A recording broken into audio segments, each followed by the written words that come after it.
জয় গুরু। আজ আমি পরম প্রেমময় শ্রী শ্রী ঠাকুরের এক দয়ার কাহিনী আবার আপনাদের সামনে তুলে ধরব। এই ঘটনাটা আমার নিজের ব্যক্তিগত জীবনের ঘটনা। আজ থেকে অনেক বছর আগে যখন আমি উচ্চ মাধ্যমিক পাশ করলাম, তখন ফর্ম ফিল আপ করার জন্য কলকাতা গিয়েছিলাম এবং যাই হোক, তখন এটিএম কার্ড ইত্যাদি ছিল না, যে কারণের জন্য কিছু টাকার প্রয়োজন পড়ে। তাই ফর্ম ফিল আপ করতে গিয়ে টাকা শর্ট পড়ে যাওয়ার জন্য বাড়ি আসি এবং বাড়ি আসার সময়ে রাত্রে ট্রেনে আসছিলাম। সেই ট্রেনের মধ্যে আমার মাধ্যমিক উচ্চ মাধ্যমিকের সমস্ত ডকুমেন্টসগুলো রাখা ছিল, এমনকি যে জেরক্স কপিগুলো সেগুলোও সেখানে ছিল। এক কথায় আমার বাড়িতে একটা জেরক্স কপি পর্যন্ত আমি রেখে যাইনি। কিন্তু ঘটনা ঘটলো একটা অদ্ভুত। রাত্রেবেলায় আমার গোটা ব্যাগটাই চুরি হয়ে গেল। স্বাভাবিকভাবে আমার কাছে কোনো ডকুমেন্টসই নেই যাতে প্রমাণিত হয় যে আমি একটা স্টুডেন্ট, কারণ মাধ্যমিক এবং উচ্চ মাধ্যমিকের সব ডকুমেন্টস চুরি, এমনকি জেরক্স কপিও নেই আমার। যাই হোক, প্রচণ্ড খোঁজাখুঁজির পর একটাও কোনো কিছু উদ্ধার করতে পারলাম না। আবার এদিকে ফর্ম ফিল আপের ডেটও শেষ হয়ে যাচ্ছে। ফিরলাম। ফেরার পর সেখান থেকে আমরা স্কুলে গেলাম, যে স্কুলে আমি পড়তাম, কারণ সেখান থেকে তো ফর্ম নিয়ে হেড স্যারের সিগনেচার নিয়ে কী সব নম্বর টম্বর লাগে সেগুলোকে আনার জন্য।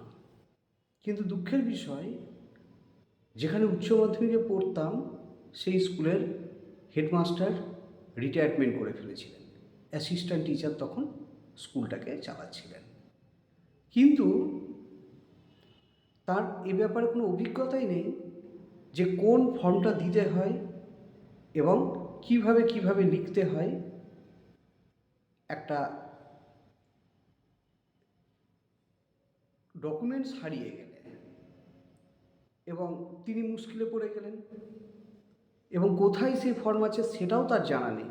এমনই একটা পরিস্থিতি, একটা খিচুড়ি অবস্থার মধ্যে পড়ে গিয়েছেন উনি নিজেও। এমন অবস্থায় ঠাকুরের অশেষ দয়া, হঠাৎ করে দেখছি সেই টিচার যিনি রিটায়ারমেন্ট করেছিলেন, সোহরাব হোসেন, তিনি হঠাৎ করে দেখছি স্কুলের মধ্যে ঢুকে গিয়েছেন। সবাই অবাক, আর আমি তো আরও বিশেষ করে অবাক হয়ে গিয়েছি যে এরকম একটা পরিস্থিতিতে স্যার হঠাৎ করে চলে এসেছেন। এবার স্যার গিয়ে বসেছেন। এবার স্যার বলছে, কী ব্যাপার? ছেলেটা দাঁড়িয়ে আছে তখন থেকে দেখছি। তখন স্যারকে গিয়ে নিজে থেকে বললাম, স্যার এই ব্যাপার। স্যার বলছেন, তাই নাকি? স্যার নিজেই তখন আঙুল দিয়ে বলছে, ওই যে ওই আলমারিটা খোলো, ওখানে দেখো তো এত নম্বর লকারে এই জিনিসটা আছে, ওখানে এই আছে, সব উনি বলতে শুরু করে দিলেন। সঙ্গে সঙ্গে ক্লার্ক কী করলেন, সেগুলো সব একটা একটা করে বের করলেন। উনি সব একদম খুলে আমাকে একদম রেডি করে ছেড়ে দিলেন। সৌরভবাবুর কিন্তু সেদিন স্কুলে যাওয়ার কোনো কথাই ছিল না, হঠাৎ করে পৌঁছে গেলেন। সেখান থেকে আমার সমস্ত কিছু রেডি করে দেওয়ার পর আবার ফিরে গেলাম কলকাতা। ওখানে যাওয়ার পর বোর্ডের যিনি হয়তো তখন সভাপতি উনিই ছিলেন, যাই হোক ওনাকে রমাদি বলে ডাকছিলেন অনেকে। একেবারে টোটাল ফাঁকা, ডিপার্টমেন্টে কেউ নেই। ওখানে গিয়েছি, আমাকে তো কোনোভাবে গেটের মধ্যে ঢুকতে দেওয়া হবে না। এমন অবস্থায় উপর থেকে উনি দেখে নিয়েছেন যে গেটের মধ্যে ঢুকতে দিচ্ছে না। ওখান থেকে বলছেন, কী হয়েছে রে?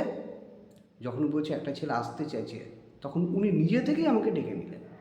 যেন মনে হচ্ছে যে উনি যেন আমার জন্য ওয়েট করেছিলেন। যাই হোক, গেলাম, জিজ্ঞাসা করলেন কী ব্যাপার, বললাম। বলার পর উনি সঙ্গে সঙ্গে আমাকে সব কিছু জিজ্ঞাসা করলেন। আমি তো কোনো আমার জেরক্স কপিও তো দেখাতে পারলাম না, তাহলে ওনাদের হয়তো খুঁজতে সুবিধে হতো, কারণ সবই তো হারিয়ে গিয়েছে আমার। শুধু রোল নম্বরটা আমার মুখস্থ ছিল, সেটা বলে দিয়েছি। উনি সঙ্গে সঙ্গে আমাকে বললেন, তুমি ওয়েট কর, আমি দেখছি। এবং আমি ওয়েট করছি বাইরে। 2 ঘন্টা থেকে 2.5 ঘন্টার মধ্যে উনি সব রেডি করে দিলেন। এবং উনি একটা কথা বললেন যে তুমি যদি আর 10 মিনিট লেট করতে তাহলে আমাকে তুমি এখানে আর পেতে না, কারণ আমি বেরিয়ে যেতাম এখনই। ভেবে দেখুন, সব কিছু যেন মনে হচ্ছে প্ল্যান মাফিক, ঠাকুরের দয়া। ওখান থেকে যখন বিকাশ ভবনে গেলাম তখন আর এক অদ্ভুত ঘটনা ঘটল। যেন মনে হচ্ছে আমার জন্য কেউ যেন ওয়েট করে আছে গেটের মুখে। একই ঘটনা ঘটল এবং সেই ব্যক্তিটা হচ্ছেন একটা ল্যাংড়া, মানে তার পা খোড়া। উনি গেটের মুখে দাঁড়িয়েছেন, যেন মনে হচ্ছে ওনাকে বলা হয়েছে যে এরকম একজন আসবে, তুমি তাকে ডাকবে, ডেকে নিয়ে যাবে। ঠিক এরকম একটা সাজানো, একটা প্ল্যানিং, একটা গেম চলছে বলে মনে হচ্ছে। গেলাম, উনি বলছেন এসো, কি দরকার তোমার, কি প্রবলেম তোমার, বলতে শুরু করলেন। আমি বললাম, সঙ্গে সঙ্গে উনি আমার সমস্ত ডকুমেন্টসগুলো নিলেন, নিয়ে বলছে উপরে এসো, পাঁচতলায়। মনে হয় পাঁচতলা, আমার আর মনে নেই, ভুল হলেও হতে পারে, কারণ অনেক বছর আগের ঘটনা তো। আর তখন ওইদিকে অ্যাটেনশন ছিল না যে আমি কত তলায় উঠলাম। উনি আমাকে বললেন মনে হয় পাঁচতলা, যে পাঁচতলায় চলে এসো। উনি ঠিকভাবে হাঁটতে পারছেন না, কারণ ওনার তো পা খোড়া। উনি আমার ডকুমেন্টসগুলো ওই গেটের মুখেই নিয়ে নিলেন সব, এবং ওনাকে বিশ্বাস করে দিয়েও দিলাম। অন্য টাইম হলে হয়তো দিতাম না। উনি ওগুলো নিয়ে, আমি লিফটে উঠলাম, উনি ওইখানে দাঁড়িয়েছিলেন। লিফটে করে যেই পাঁচতলায় উঠলাম, বুঝতেই পারছেন লিফটে কত তাড়াতাড়ি ওঠা যাবে পাঁচতলায়। যখনই আমি পাঁচতলায় গিয়ে উঠে পড়লাম, আমি দেখছি গেটের মুখে উনি এসে দাঁড়িয়ে। অদ্ভুত ব্যাপার, উনি যদি একটা নর্মাল মানুষ হতেন তাও অত ফাস্ট কি ওখানে দাঁড়াতে পারতেন না।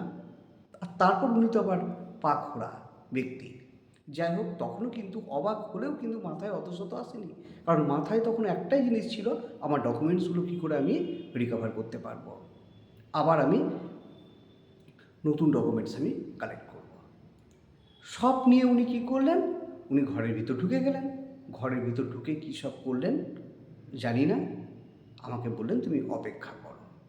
ব্যাস, এই যে টোটাল ঘটনা, এই ঘটনার মধ্যে কোনো একটা লিঙ্ক খোঁজার আমি তখন হয়তো চেষ্টা করিনি, কিন্তু পরবর্তীকালে আমি খোঁজার চেষ্টা করেছি, কিন্তু আমি এর কোনো উত্তর পাইনি। কারণ হঠাৎ করে সৌরভবাবুর স্কুলে চলে যাওয়া, ওইদিকে রমা ম্যাডামের আমাকে ডেকে নেওয়া গেট থেকে, এবং বললেন উনি যে 10 মিনিট যদি এদিক ওদিক হতো তুমি আমাকে আর পেতে না। তারপর যখন বিকাশ ভবনে গেলাম, একজন খোড়া ব্যক্তি, তিনি আমার ডকুমেন্টসগুলো সব নিয়ে নিলেন নিজে হাতে, নিয়ে তিনি উপরে গিয়ে সব কিছু কমপ্লিট করে ফেললেন।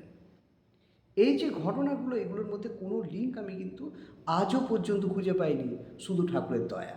তবে একটা কথা যদি আমি লুকিয়ে যাই আপনাদের, তাহলে খুবই অন্যায় করে ফেলব। সেটা হচ্ছে এই যে তার কয়েক বছর আগে আমি রেগে গিয়ে, আরও তখন অনেকটাই ছোট ছিলাম, আমি রেগে গিয়ে বাড়িতে একজন ব্যক্তির একটা রেশন কার্ড ছিল, সেই রেশন কার্ডটাকে একেবারে ধরে ছিঁড়ে ফেলে দিই। কার কী হেনাতেনা বুঝি না, আমি বাড়িতে রাগ করে ওনারটা ছিঁড়ে ফেলে দিয়েছিলাম। তেমন ওনার একটা ক্ষতি আমি করেছিলাম, কোনো একটা ডকুমেন্টস ছিঁড়ে ফেলেছিলাম। তাই তার পাপের প্রায়শ্চিত্ত হিসেবে ঠাকুর কিন্তু আমাকে ছাড়লেন না, তিনি কিন্তু আমাকে কুড়িয়ে নিলেন। কিন্তু ঠাকুরের অশেষ দয়া, সেখান থেকে তিনি আমাকে পাপের প্রায়শ্চিত্ত করিয়ে তিনি আবার আমাকে এমনভাবে সমস্ত সমস্যার সমাধান করে দিলেন যা বলার নেই। সঙ্গে এখান থেকে আজ আমার জীবনের উপলব্ধি এই যে, জীবনে অন্যায় করলে তার ফল পেতেই হবে, স্বয়ং ঠাকুর নিজের হাতেই তাকে ফল দেবেন। কিন্তু ঠাকুরকে ধরে যদি কেউ চলে, তাহলে ঠাকুর তাকে সব সময়ের জন্য সাথ দেবেন, এ বিষয়ে আমি নিশ্চিত। জানি না আপনারা কিভাবে ব্যাপারটাকে নিচ্ছেন, আমি তো সম্পূর্ণই ঠাকুরের দয়া হিসেবে এটাকে নিচ্ছি। আপনাদের যদি বিষয়টা সঠিক বলে মনে হয় এবং ভালো লাগে, আপনারা অন্য গুরু ভাইদের মধ্যে সেটা অবশ্যই শেয়ার করবেন বলে আমি এক্সপেক্ট করছি, কারণ তাদেরও এগুলো জানার দরকার। তাতে ঠাকুরের দয়া তাঁরাও উপলব্ধি করতে পারবে। জয় গুরু।